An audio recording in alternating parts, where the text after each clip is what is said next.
எல்லாமுள்ள அல்லாஹுவின் நல்லடியார்களே, எல்லாமுள்ள அல்லாஹுவின் பேரருளால் இன்னும் ஒரு வார காலத்தில் துல்ஹஜ்ஜி மாதம் துவங்க இருக்கிறது.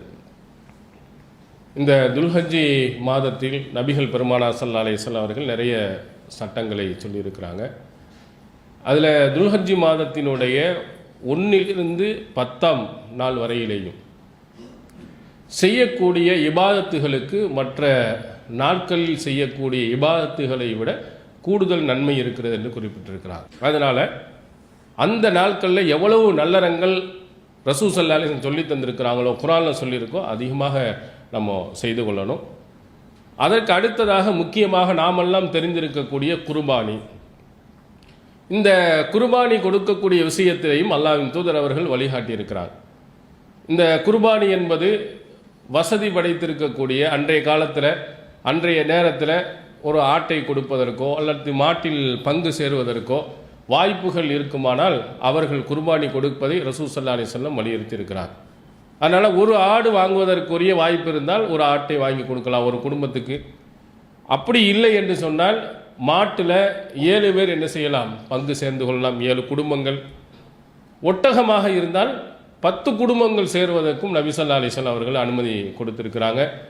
அந்த அளவுக்கு வசதி இருந்தால் நம்ம கொடுக்கலாம். வசதி இல்லை என்று சொன்னால் அவர்கள் கொடுக்க வேண்டிய கட்டாயம் கிடையாது. ஒரு சிலர்கள் என்ன செய்கிறாங்கன்னா, போன வருஷம் நம்ம ஆட்டை கொடுத்துட்டோம், அதனால் இந்த வருஷமும் கொடுக்கணும்னு சொல்லி கடன் வாங்கி எல்லாம் என்ன செய்கிறாங்க, குர்பானி கொடுக்குறாங்க. மார்க்கம் அப்படி நம்மளை கட்டாயப்படுத்தவில்லை.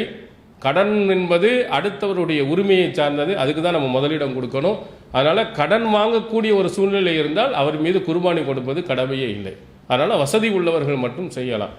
அப்போ அந்த அளவுக்கு ஒரு ஒரு ஆட்டை கொடுப்பதற்கோ அல்லது ஒரு பங்கிலே சேருவதற்கோ வாய்ப்பு இருந்தால் அவர்கள் பேண வேண்டிய ஒரு விஷயத்தை ரசூல் ஸல்லல்லாஹு அலைஹி வஸல்லம் சொல்லியிருக்காங்க. சஹீஹ் முஸ்லிமில் இடம்பெறுகிறது, இதா ராய்த்தும் ஹிலால தில் ஹிஜ்ஜா, துல்ஹஜ்ஜி மாதத்தினுடைய பிறையை நீங்கள் பார்த்தீர்கள் என்று சொன்னார். நீங்கள் வராத ஐயுல்லஹிய, அவர் குர்பானி கொடுப்பதற்கும் நாடினார் என்று சொன்னார்.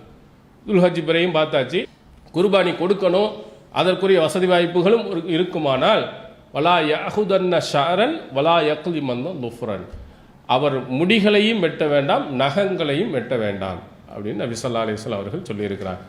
அதனால் யாராவது குர்பானி கொடுக்க நீங்கள் நாடினீர்கள் என்று சொன்னால் துல்ஹஜ்ஜி முதல் பிறையில் இருந்து குர்பானி கொடுக்கின்ற வரையிலையும், 10ஆம் நாள் கொடுத்தா 10ஆம் நாள் வரை, 12க்கு கொடுத்தா 12 வரை, எப்போ நீங்கள் குர்பானி கொடுக்குறீங்களோ அது வரையிலையும் நகங்களையும் முடிகளையும் என்ன செய்யக்கூடாது, வெட்டக்கூடாது.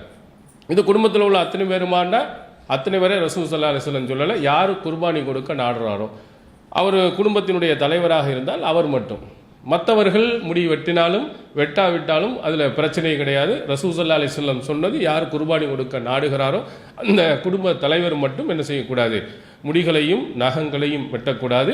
இந்த சட்டங்களை பேணி நபி ஸல்லல்லாஹு அலைஹி வஸல்லம் அவர்கள் சொன்ன வழிமுறையில் குர்பானி கொடுக்க எல்லாம் அல்லாஹ் தஆலா அருள் புரிவானாக. வாஹிர் தஅவானா அல்ஹம்துலில்லாஹ்.